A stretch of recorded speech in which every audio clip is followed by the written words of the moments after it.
Nirmal Purja, né le 25 juillet 1983 dans le village de Dana, dans le district de Miyagdi, au Népal. Ironiquement, ce district porte le nom de la vallée du Dhaulagiri, la montagne dont on a parlé dans notre premier épisode. Mais le jeune Nims, lui, ne rêve pas de sommet. Il rêve de soldat. Son père est militaire dans un régiment Gourkha de l'armée indienne. Ses frères aînés suivent la même voie.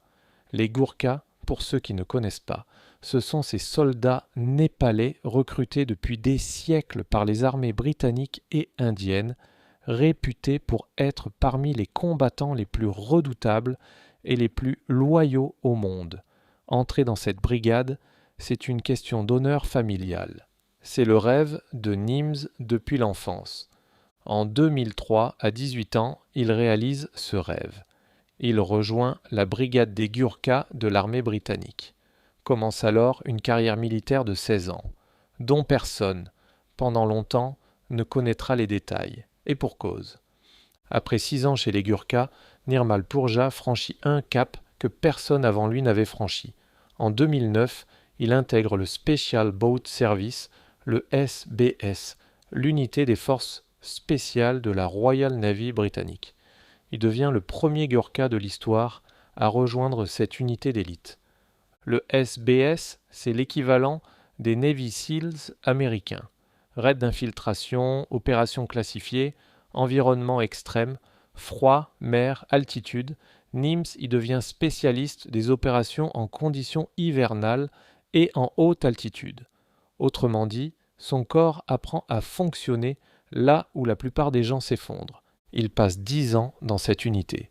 Les règlements du ministère de la Défense britannique l'empêchent de parler de ses missions. Mais il confie une chose. Il a participé à tous les théâtres de guerre où la Grande-Bretagne était engagée. Et un jour, une balle de sniper a frôlé son cou. Elle a heurté la crosse de son fusil à quelques centimètres de sa carotide. Ce n'est pas un alpiniste, c'est un soldat. Et c'est précisément ce qui rend la suite de son histoire aussi stupéfiante. En 2012, en permission, Nirmal Purja part en randonnée vers le camp de base de l'Everest. Ce n'est pas une ambition d'alpiniste, c'est juste une balade. Mais quelque chose se passe là-haut, une révélation. Il comprend que la montagne lui parle d'une façon que rien d'autre ne lui a jamais parlé. Il commence à grimper. Sérieusement. En 2017, alors qu'il est encore dans les forces spéciales, il organise une expédition pour emmener 13 Gurkhas sur l'Everest, pour commémorer les 200 ans de service de la brigade dans l'armée britannique. Une fois au sommet, il enchaîne dans la foulée l'ascension du Lhotse le même jour, puis du Makalu 9 jours plus tard. 3 sommets à plus de 8000 mètres en 9 jours.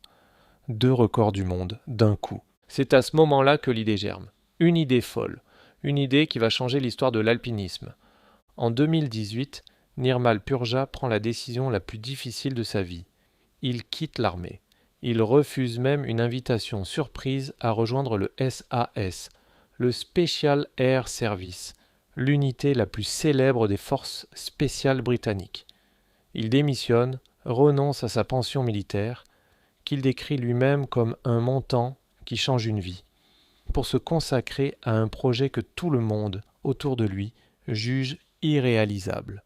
Ce projet s'appelle Project Possible. L'objectif, gravir les 14 sommets de plus de 8000 mètres en moins de 7 mois. Le précédent record, 7 ans, 11 mois et 14 jours. Personne ne le croit. Les sponsors se dérobent. Les banques refusent. Nim hypothèque sa maison. Sa femme le soutient. Il part quand même.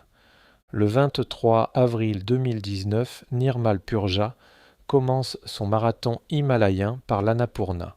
Dès ce premier sommet, il sauve au passage un alpiniste malaisien en détresse, sans hésiter, au risque de compromettre tout son planning. Les semaines qui suivent sont une succession de sommets, de logistique à toute vitesse, de nuits à peine dormies. Le Népal d'abord, le Pakistan ensuite, le K2, le Broad Peak, les Gasherbrum, puis retour sur le plateau tibétain pour les derniers géants. Le 29 octobre 2019, au sommet du Shishapangma en Chine, Nirmal Purja plante son drapeau pour la 14e fois. 6 mois et 6 jours. Il a pulvérisé le record de plus de 7 ans. Mission accomplie, écrit-il depuis le sommet. Cela a été 6 mois éreintants, mais qui rendent humble. J'espère avoir prouvé que tout est possible avec un peu de détermination et de confiance en soi.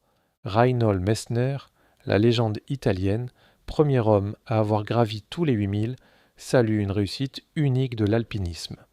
Mais l'exploit ne fait pas l'unanimité. Dans la communauté des alpinistes puristes, des voix s'élèvent. Nims a utilisé de l'oxygène supplémentaire. Il a eu recours à des hélicoptères. Il était entouré d'une équipe de Sherpas d'élite. Est-ce vraiment comparable aux exploits de Messner ou de Kukuczka, qui ont gravi leurs 8000 sans oxygène, parfois en solitaire? La question est légitime, et Nims ne l'esquive pas. Il assume ses choix. Son objectif n'était pas de grimper comme au siècle dernier, c'était de repousser les limites de ce que le corps humain peut endurer en termes de vitesse en haute altitude. Et pour ceux qui doutent encore, il a une réponse concrète. En 2022, il enchaîne l'Everest, le Lhotse et le Kanchenjunga en moins de 9 jours, sans oxygène supplémentaire. Les critiques se taisent. Après Project Possible, Nirmal Purja se tourne vers ce qu'il appelle le dernier grand défi de l'alpinisme. La première ascension hivernale du K2, la deuxième plus haute montagne du monde, des vents à 200 km/h, des températures à moins 60 degrés. Aucun être humain n'en avait jamais atteint le sommet en hiver. Nirmal Purja, à la tête d'une équipe composée exclusivement d'alpinistes népalais, atteint le sommet du K2, pour la première fois en hiver. L'histoire est faite. Alors, qui est vraiment Nirmal Purja ? C'est un enfant du Népal qui voulait être soldat. Un guerrier d'élite qui a choisi la montagne au sommet de sa carrière militaire. Un homme qui a tout risqué, sa maison, sa pension, sa sécurité, pour un projet que personne ne croyait possible.